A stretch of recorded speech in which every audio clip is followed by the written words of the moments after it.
Well, stay with politics. North of the border, reports in a Scotsman newspaper that Scotland's new First Minister and leader of the SNP has said that the party's auditors actually quit in October of last year and that the SNP is yet to appoint a replacement despite the accounts being due on July the 7th. Well, Humza Yousaf telling journalists that their decade-long working relationship with that particular firm of accountants coming to an end 6 months ago, admitting this was problematic for the party.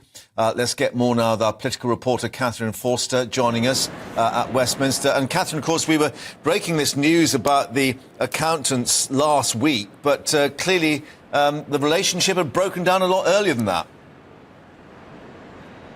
Yes, the plot thickens, doesn't it? It was just at the end of last week that the news broke that Johnston Carmichael, who have done the SNP's accounts for a decade, had resigned. Now, the SNP must file accounts by the 7th of July, and it was understood that they had resigned before the former chief executive of the SNP, Peter Murrell, was arrested by police last Wednesday. He, of course, was questioned for several hours and later released without charge. But now Humza Yousaf, the new First Minister, has told reporters that, in fact, the company resigned last year, so potentially 6 months ago. He said he thought it was round about October. And in all of that time, they haven't managed to find another firm to do their books, which obviously raises very, very many questions. Now, Scottish Labour Deputy Leader Jackie Baillie has said that this stinks to high heaven. And Humza Yousaf himself has said that, yes, he said, it's problematic. I don't deny that at all.